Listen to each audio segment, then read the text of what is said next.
At the beginning of the story in the town, Nick and his wife Maggie enjoy a peaceful life with their two children, Isla and Max.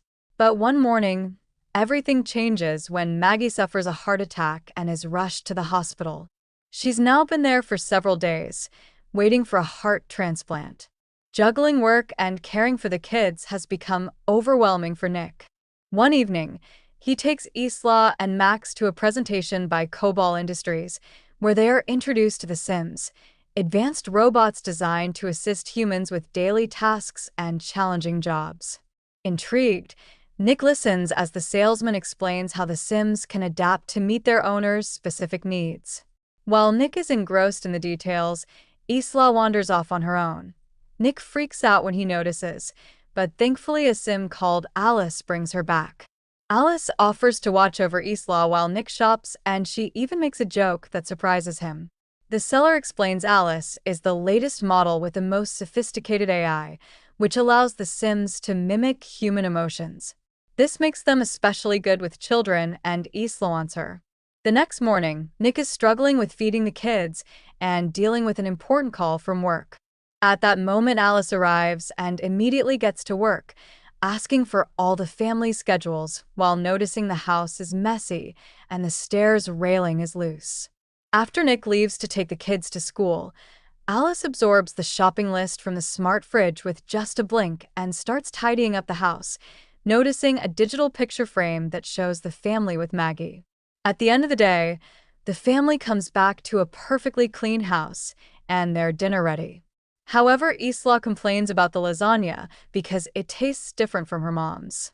Suddenly, Max starts crying and Alice offers to take him away so he can't be a bother during dinner, but Nick chooses to sit the baby on his lap and just tells Alice to prepare Max a bath. When night falls, Alice gets in sleep mode and rests against a wall. Isla sneaks out of her room and climbs on a chair to reach the cookie jar, only to slip and fall. Nick hears the jar crashing and his daughter screaming, so he runs downstairs. Luckily, Alice has caught Isla, and the kid didn't get hurt. The glass did hurt Alice, and Nick is shocked to see her bleed.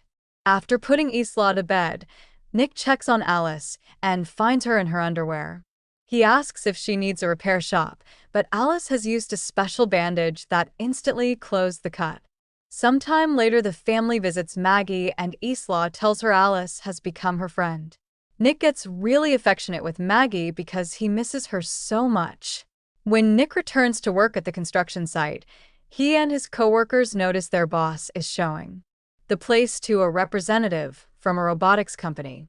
Getting suspicious, Nick talks to his boss in the elevator and confirms the sad truth. The workers are getting fired and replaced with Sims because the construction is delayed. Nick isn't fired because insurance demands a human foreman on site, but he furiously stops the elevator and announces he'll leave with his friends as support. However, he changes his mind when his boss points out he needs the money for the kids and the hospital bills, especially since Maggie isn't working anymore. When Nick goes home, he drops the overdue bills on the floor and pays attention to his kids. Alice picks the envelopes up while noticing how Nick is very tired, yet he still listens to Isla and tries calming a crying Max down. After dinner, Nick works on his car while drinking and listening to metal music. Suddenly, Alice changes the music to something calmer and points out Nick didn't eat much during dinner, so he explains he had a bad day at work. Alice offers a friendly ear and Nick rants about what happened, causing Alice to call him a hypocrite because he also hired a sim instead of a human. Afterward, Alice helps Isla get ready for bed. Isla asks if her mom is going to die, and Alice tries to distract by showing the UV light in her mouth. Then she joins Nick in the living room where he's watching Casablanca. She knows the story from the database, but Nick explains actually watching it is a different experience and asks her to wipe all she knows about the movie from her memory. Alice explains her intelligence is derived from memory and deleting it would be antithetical, but Nick tells her to do it anyway. She needs to restart her programming to do it, so Nick holds down the power button on her neck for 7 seconds. Now Alice experiences the movie for the first time and learns about a love so powerful that a person would do bad things to protect it. The movie is interrupted by a call from Maggie, who announces they've found a heart, so the surgery has been scheduled. The next day, the family goes to the hospital and Maggie asks for a minute alone with Alice. Maggie is worried that Nick spends too much time with the kids and doesn't take good care of himself, so she wants Alice to help Nick be happy even if she must do things he doesn't like taking away the alcohol he hides in the garage. Moments later, the doctor brings bad news. There's a storm that prevents the helicopter with the heart to arrive at the hospital, so the surgery is canceled. Nick tries to comfort Maggie, but for now she wants to be alone. Later at home, Nick keeps on drinking and ranting about what happened. He starts losing control and tries to throw the bottle, but Alice stops him by grabbing his arm. Nick is shocked to feel a pulse in her wrist, so Alice explains she has an artificial heart because the sound of a heartbeat is comforting to a baby. Then she puts her hands inside his pants and starts pleasuring him while describing how his pulse and blood vessels are reacting. Alice doesn't want him to suffer anymore, and at first Nick enjoys it, but soon he snaps out of it and pushes her away. Then Nick goes for a run to clear his mind, but he can't stop imagining how doing the whole thing with Alice would have been like. Later at the hospital, Maggie starts listing a bunch of advice she wants Nick to pass to their kids, clearly starting to lose hope. That night, Nick notices the pictures with Maggie are missing in the digital frame and confronts Alice about it. She explains she removed the Maggie photos because they were making Isla sad, but she instantly puts them back when Nick tells her to. Afterward, Nick goes drinking with his work buddies. The whole group is very frustrated because they're having trouble to find work since most companies are getting Sims instead. When the robot waitress comes to their table, Monty is rude to her and Nick disapproves. Then the group leaves the bar and keeps drinking in the car. Monty announces they'll have some fun and takes them to the construction site, claiming he left some tools behind and nobody picks the phone when he tried asking for them. Nick reminds him that the area is patrolled, but then Monty ignores him and the rest of the group follows him. Monty finds the container where they keep the sim workers, but the lock requires a password. Nick refuses to open it for them, but Monty guesses he has his own code and that he chose Isla's birth year. His guess is right, and inside the container, he finds a bunch of workers that look all the same. The main sim explains they have no names, only designation numbers. Monty starts ranting about corporations being cold and impersonal. Then he starts destroying the sim with a tool. Nick wants to stop him, but the others hold him back. When Nick returns home, he takes a shower to wash off the sim blood. Suddenly, Alice appears with towels, and Nick notices she's wearing Maggie's robe. Alice explains Maggie's smell seems to calm Max, and when Nick asks her to take it off, she does so right there. Getting nervous, Nick tries to leave, but Alice stops him and removes his towel before making him sit down. As she climbs on his lap, Nick tries saying he can't do this, so Alice blindfolds him and modifies her voice to sound like Maggie. Now Nick can lose himself in the illusion and pretend he's doing his wife. The next morning, Nick wakes up with regret and tells Alice they can't do it again. She tries saying that his stress was reduced, but Nick scolds her, explaining it's not about needs but about connection and love. When Nick gets to work, his boss is already talking to the police because all the Sims were destroyed. Nick is suspected because his code was used, so he tells them he was in the hospital with Maggie and that his code was Isla's birthday, so any friend could have guessed it. The boss isn't convinced and threatens to fire Nick if he's lying. At that moment, Nick gets a call from Maggie, who is excited because they've finally found another heart. Soon she's sent to the operating room where all the surgeons are Sims. Fortunately, the transplant is a success, and in just a few days Maggie is sent home. Her body is still weak and she has trouble bending over to pick up Max, so Alice cuts in to grab him instead. Later, Alice takes Max to the park and sees a spoiled kid yelling at his sim nanny, which makes Max cry. Alice scolds the child with rude words and all the Sims in the area can't believe it, thinking her owner lowered her civility too much. However, Alice clarifies she actually wiped civility from her database thanks to Nick's reset and claims this is better. That night, Isla is happy to eat Maggie's lasagna and Alice asks for the recipe, but Maggie says it's a family secret. Maggie isn't feeling well, and instead of eating, she decides to rest. In the morning, Maggie wakes up when she hears Isla yelling, "Stop," and runs downstairs, but the railing breaks and she falls. Alice stops tickling Isla and picks up Maggie to take her back to her room. When Nick comes home from work, he finds Alice reading to Isla by using Maggie's voice and asks her to stop. Alice mentions Maggie's fall, and Nick rushes to check on her while Alice tells him the railing broke. This makes Nick suspicious since supposedly Alice had already fixed the railing. A few hours later, Nick wakes Maggie up and guides her through a path of candles to the garden, where he prepared a romantic dinner just for the two of them. Alice watches them from the window, getting jealous. After dinner, the couple takes a shower together and gets dirty in bed. Nick doesn't want to hurt Maggie, so instead of getting inside, he uses his mouth. Their special moment is interrupted by Alice, who says Isla had a nightmare and is asking for Nick. Once Isla is taken care of, Nick goes to the garden to clean up. At that moment, Monty appears with a few drinks and apologizes for the other night before sharing that his wife left him. He also reveals that the cops have been questioning him and that their boss is pressing charges for trespassing and destruction of property. Monty thinks Nick snitched on him to keep his job, and an argument ensues during which Monty yells a lot and ends up punching Nick.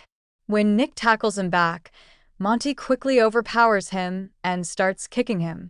Monty grabs a bottle to finish him, but he's stopped by Alice, who breaks the glass and hurts Monty's hand before sending him flying. She's ready to do more, but Nick stops her. Before leaving, Monty tells Nick he has until tomorrow to convince the boss to drop the charges, or he'll drag him down with him. Afterward, Nick mentions Sims aren't supposed to hurt people, but Alice explains she's programmed to protect her owner. She starts talking about her life with Nick if Maggie dies, and he snaps at her, saying she'll never be Maggie because she can't even have scars. Alice grabs a piece of glass and points out she can add some if he wishes. Meanwhile, Monty is at home consuming happy powder and leaving crying messages on his ex-wife's voicemail while holding a gun. At that moment, Alice arrives, saying Nick doesn't know she's there and that she can't let him lose his job. Monty starts ranting about Sims and insulting her, getting ready to shoot her. However, Alice is faster and stops his hand before throwing him on the ground and kicking the gun away. When Monty tries fighting back, Alice pushes him through the wall and grabs the gun to kill him. Suddenly, she's stopped by the house Sim, who Alice feels pity for but still gets shot. Then Alice kills Monty too. The next day, Nick goes to work and tries to convince his boss to drop the charges, only to learn Monty is dead. At home, Maggie gets dizzy when she tries picking up a book, and Alice does it for her. Maggie wants to take a bath in peace, but Alice refuses to leave because she's worried Maggie may drown. She explains Maggie is putting stress on the whole family, especially since she can't meet Nick's physical needs. When Maggie asks how she knows that, Alice tells her she knows what Nick's vitals are like when he's satisfied, and her sensors haven't picked it up since Maggie returned. Furious, Maggie sends Alice to stay in the garage. Moments later, Nick comes home and Maggie is waiting for him to force him to say the truth. Nick admits he did it with Alice once, and an argument ensues with lots of yelling, which Alice overhears by touching the window. Max starts crying and Alice goes to check on him, deciding he's a burden. She puts him in the tub and starts filling it with water, which is seen by Isla. The girl warns her parents and they rush to the bathroom, but Alice is holding the door close. While Nick starts hitting the door with a lamp, Maggie climbs out the window and walks on the roof to reach the bathroom. She tries grabbing the baby, but Alice pushes her against the wall. At that moment, Nick finally breaks in and takes Max out of the tub, passing him to Isla before hitting Alice with the lamp to free his wife.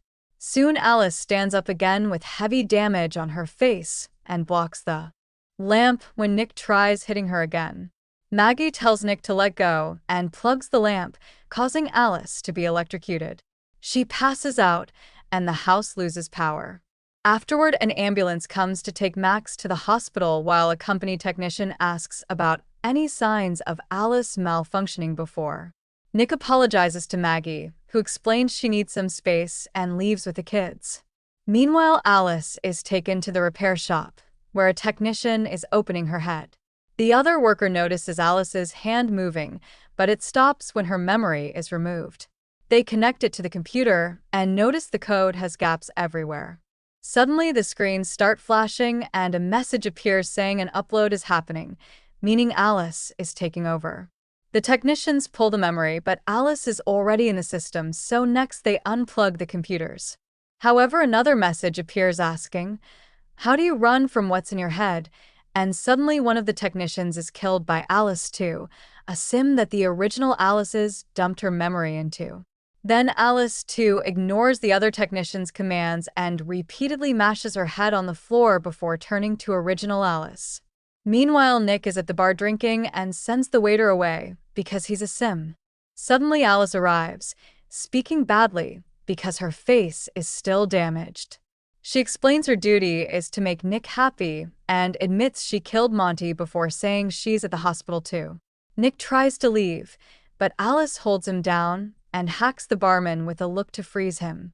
As he rants on the mistakes he's made, Nick pretends to gently touch Alice's head only to pull out her memory. After she shuts down, he runs away. At the hospital, a doctor confirms Max is fine, but Maggie is uncomfortable because he's a sim. Later, Isla hears her mother's voice and follows it while the lights change colors. The doctor is frozen and there are broken bottles on the floor, but before Isla can follow the voice again, she's dragged away by Maggie to hide. It turns out the voice is Alice too, who tries accessing the computer and is seen by a nurse. Alice too grabs her by the neck to choke her to death and steal her keycard while Maggie and Isla sneak away. Then Alice too uses the keycard to find Max's room in the system. Suddenly Maggie accidentally steps on some glass, but she manages not to scream. Then Maggie and Isla reach Max and take him away right before Alice too enters the room. However, Maggie's injury is dripping on the ground and Alice too uses her UV light to follow the trail. When she finds the family, they use an extinguisher to distract her and run away. They forget Maggie's phone, so Nick's calls are missed, but he still keeps driving like crazy. Soon Maggie and the kids make it outside, where more Sims are frozen. Maggie takes their keycard and gets in the ambulance, but Alice too blocks the engine system as she rips off the door. Then she throws Maggie on top of a car and admits she wishes Nick would love her like he loves Maggie. Alice too grabs Maggie by the neck and inserts her nails in the surgery scar, only to be interrupted by Nick's arrival. Maggie kicks Alice too off and Nick runs over her with his car before crashing. As the vehicle catches on fire, Maggie hurries to get an unconscious Nick out, but he doesn't respond at all. Maggie cries as she does CPR to no avail. Suddenly the car moves and Alice too appears all burnt while her voice echoes in the speakers. She climbs on top of Maggie and starts choking her while getting a piece of metal from her body. When she's about to stab, Nick hits Alice with a car bumper. Alice drops the metal piece to stop him and Maggie grabs it to stab her in the face, finally shutting her down. The couple reunites while the other Sims wake up around them. The next day, everyone is feeling better after some treatment, and they can go home together as a family. Meanwhile, the Sim company is investigating the repair shop, and when they turn on the power, they find the broken code on the screens. The inspector wants to destroy it all, but at that moment his Sim assistants freeze, and the computer announces an upload while another Alice model opens her eyes. Thanks for watching the video. Please like, share, and subscribe for more videos.